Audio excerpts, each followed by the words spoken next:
السلام علیکم، میں ہوں Sonam and welcome to my channel. اس سے پہلے کہ موضوع پر بات شروع کریں، میں آپ سے پہلے یہ ریکویسٹ کروں گی کہ آپ لوگ میرے چینل کو سبسکرائب کریں۔ اگر آپ کو ویڈیو پسند آتی ہے تو لائک ضرور کیجیے گا، اور اس کے علاوہ کمنٹ ضرور کیجیے گا، کیونکہ اگر آپ کسی بات سے اگری کرتے ہیں یا ڈس ایگری کرتے ہیں تو اس کے بارے میں مجھے معلوم پڑے گا۔ چلیں بات شروع کرتے ہیں۔ بات یہ ہے کہ آج کے دور میں بہت سارے لوگ اس بات کو مانتے ہیں کہ پیسہ سب کچھ ہے۔ آپ بہت سارا پیسہ کمائیں، ہر چیز بالکل ٹھیک ہو جائے گی۔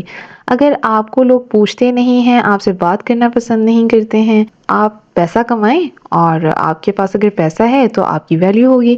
اگر آپ بھی ایسے ہی سوچ رکھتے ہیں تو مبارک ہو، آپ کی سوچ دنیا کی غلام بن چکی ہے، اور جلدی ہی آپ دنیا کے غلام بن کر اپنی ذاتی آزادی سے دستبرداری لے چکے ہوں گے۔ آپ پیسے سے سب کچھ خرید سکتے ہیں، لیکن یاد رہے صرف خرید سکتے ہیں، نہ تو تقدیر بدل سکتے ہیں، نہ ہی دوسروں کے دل بدل سکتے ہیں، نہ ہی آپ اپنا درد بدل سکتے ہیں۔ آپ کی ویلیو پھر صرف ایک دھوکہ ہوگی۔ It's not you, it's just money. اور لوگ چڑھتے سورج کی بھی پوجا کرتے ہیں اور پیسے کی بھی پوجا کرتے ہیں، تو آپ پھر اس میں کہاں آتے ہیں؟ پیسے سے سکون نہیں خریدا جا سکتا۔ اپنی بیٹی کے سسرال میں آپ اس کی اہمیت نہیں خرید سکتے ہیں۔ آپ اپنے لیے بنا بیماری کا جسم نہیں خرید سکتے ہیں۔ آپ اپنے پیاروں کو واپس نہیں لا سکتے ہیں۔ آپ اپنے اقتدار کو پیسے کے ساتھ مستقل نہیں رکھ سکتے ہیں۔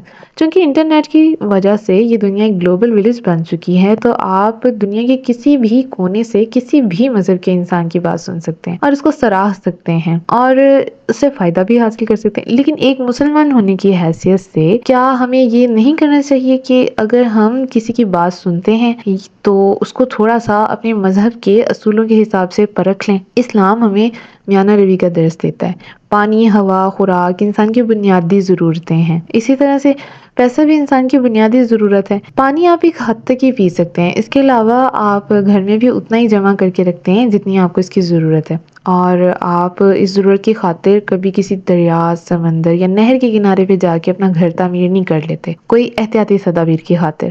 تو آسائشوں کو چھوڑ کر ضرورتوں پر فوکس کرنا چاہیے، اور یہی پیسے کی لمٹ ہوئی، اور پھر اسی کو میانہ روی بھی کہیں گے۔ مجھے یہ لگتا ہے کہ پیسے کی بھی قیمت ہوتی ہے، اور وہ قیمت آپ کا وقت ہے، اور وقت بھی زر ہی کی ایک صورت ہے۔ آپ چاہیں تو وقت کو خرچ کر کے بہت سارا پیسہ کمائیں، یا جتنی ضرورت ہے اتنا پیسہ کمائیں، اور پھر محبتیں کمائیں، نیکیاں کمائیں، آسانیاں کمائیں۔ تو یہ ڈیپینڈ کرتا ہے کہ آپ کمانا کیا چاہتے ہیں، اور یہ کہ آپ کے وقت کی قیمت آپ کی قسمت ڈیسائیڈ کرتی ہے، اور قسمت تو پہلے سے ہی لکھی جا چکی ہے، اور آپ کے حصے کا رزق بھی جو بھی ہے، جہاں بھی ہے، جیسے بھی ہے، آپ کو مل ہی جائے گا۔ موت اور رزق آپ کو پتہ ہے کہ آپ کو تلاش کرتے ہیں۔ یہ بھی کہ تقدیر کو دعا کے علاوہ تو کوئی چیز نہیں بدل سکتی، اور میرا یہ خیال ہے کہ آپ رزق میں اضافہ مت مانگیں، کیونکہ رزق تو لکھا جا چکا ہے، بلکہ آپ رزق میں برکت مانگیں۔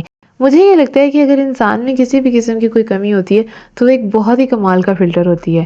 وہ آپ کو ایسے لوگوں سے دور رکھتی ہے جو مطلبی ہوتے ہیں، معاملہ پرست ہوتے ہیں۔ تو ایسے میں آپ کے ساتھ وہی لوگ جڑتے ہیں جو آپ کی تمام کمیوں کے ساتھ آپ جیسے بھی ہیں آپ کو ایز اٹ از قبول کرتے ہیں، اور اس طرح آپ دھوکے سے بچ جاتے ہیں، اور بہت تک آپ دھوکوں سے محفوظ رہتے ہیں۔ ڈرامہ سیریل پری ساز سے ایک ڈائلاگ کافی پسند کیا جا رہا تھا، اور اس ڈائلاگ کا نتیجہ یہ نکالا گیا کہ پیسہ ہر مسئلے کا حل ہے، خاص طور پر آدمیوں کے لیے۔ مرد کی صورت، اس کی شخصیت اور اس کا وقار سب اس کے پیسے سے ہوتا ہے۔ جاؤ اس بے رحم دنیا میں جاؤ اور اپنے حصے کی دولت سمیٹ لو۔ خود کو اتنا امیر کرو کہ یہ جو تمہاری شخصیت کے عیب ہے نا، دنیا کو سٹائل لگے۔ شکل و صورت، فزیکل اپیرنس شخصیت کا عیب نہیں ہے، اس پر پھر بات کریں گے۔ اور غریب آپ کسے کہتے ہیں؟ جس کے گھر میں مسلسل کئی دن تک 2 وقت کی روٹی نہ پکے، اور جس کے پاس 2 جوڑے سے زیادہ لباس موجود نہ ہو، تو اسی کو ہم غریب کہتے ہیں۔ اگر آپ خلفائے راشدین، ہمارے پیارے صحابہ اور نبی کریم صلی اللہ علیہ وآلہ وسلم کے بارے میں بات کریں تو شاید آپ کو یہ بات سمجھ میں آ جائے کہ غربت کوئی عیب نہیں ہے۔ جیب میں پیسے ہوں اور تب دل کو اطمینان ہے، تو ایمان کس پر ہوا؟ پیسے پر، اللہ پر نہیں۔ جب وسائل و ذرائع نہ ہو اور پھر یقین ہو کہ اللہ مسبب الاسباب ہے، وہ اسباب کا پابند نہیں ہے، وہ اسباب کا محتاج نہیں ہے، اسباب اس کے محتاج ہیں۔ اگر یہ یقین ہے تو اللہ پر ایمان ہے، یہ نہیں ہے تو تمہارا ایمان اسباب پر ہے، وسائل پر ہے، ذرائع پر ہے، مادیات پر ہے، اللہ پر نہیں۔ اس وقت کہاں راستہ تھا؟ تو راستہ تھا سمندر ہے،